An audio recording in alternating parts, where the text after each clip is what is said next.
জনগণের করের টাকায় কেনা সম্পদ কারা পোড়ালো? সরকার প্রধানের কাছে এর বিচার চেয়েছেন ঢাকা উত্তর সিটি মেয়র আতিকুল ইসলাম। মিরপুরে সিটি কর্পোরেশনের ক্ষতিগ্রস্ত আঞ্চলিক কার্যালয় পরিদর্শন শেষে এই বিচার দাবি করেন তিনি। একই অনুষ্ঠানে স্থানীয় সরকার মন্ত্রী তাজুল ইসলামের অভিযোগ, নারায়ণগঞ্জ সিটি কর্পোরেশন কার্যালয়ে ধ্বংসযজ্ঞ চালানোর পাশাপাশি কর্মীদের হত্যার চেষ্টা চালিয়েছে দুর্বৃত্তরা। আবুল কালাম আজাদের রিপোর্টে বিস্তারিত। মিরপুর 10 নম্বরে ঢাকা উত্তর সিটি কর্পোরেশনের অঞ্চল 4-এর কার্যালয়ের খোলা জায়গাটি বয়ে বেড়াচ্ছে আগুনে পোড়া স্মৃতি। কোটা বিরোধী আন্দোলন ঘিরে সহিংসতায় কর্পোরেশনের এরকম 67টি যানবাহন ক্ষতিগ্রস্ত হয়েছে, যার মধ্যে 29টি পুড়ে গেছে।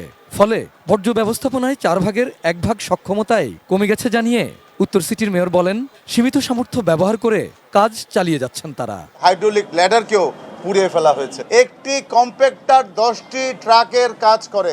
জনগণের সম্পদকে কারা পুড়ালো, আমি অনুরোধ করব জাতির কাছে, সরকারের কাছে, আমাদের প্যারেন্টস মিনিস্ট্রিকে এটার আশু বিচার ব্যবস্থা নেওয়ার জন্য। আমি এটার বিচার চাই। বুধবার দুপুরের দিকে মেয়রের সাথে জায়গাটি পরিদর্শন করেন স্থানীয় সরকার মন্ত্রী তাজুল ইসলাম।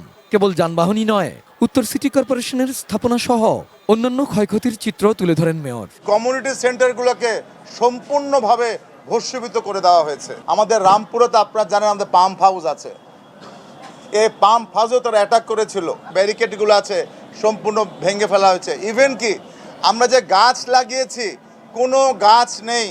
ঢাকা দক্ষিণ সিটি কর্পোরেশন ও নারায়ণগঞ্জ সিটি কর্পোরেশনের ক্ষয়ক্ষতির বাস্তবতা তুলে ধরেন স্থানীয় সরকার মন্ত্রী।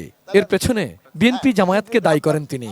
নারায়ণগঞ্জের সিটি কর্পোরেশনে সেখানে অগ্নিসংযোগ করা হয়েছে এবং নারায়ণগঞ্জে আমাদের মেয়রের কর্মকর্তা কর্মচারীরা অফিসে কর্মরত ছিল এবং তাদেরকে চতুর্দিকে অগ্নিসংযোগ করে হত্যা করার চেষ্টা করা হয়েছে।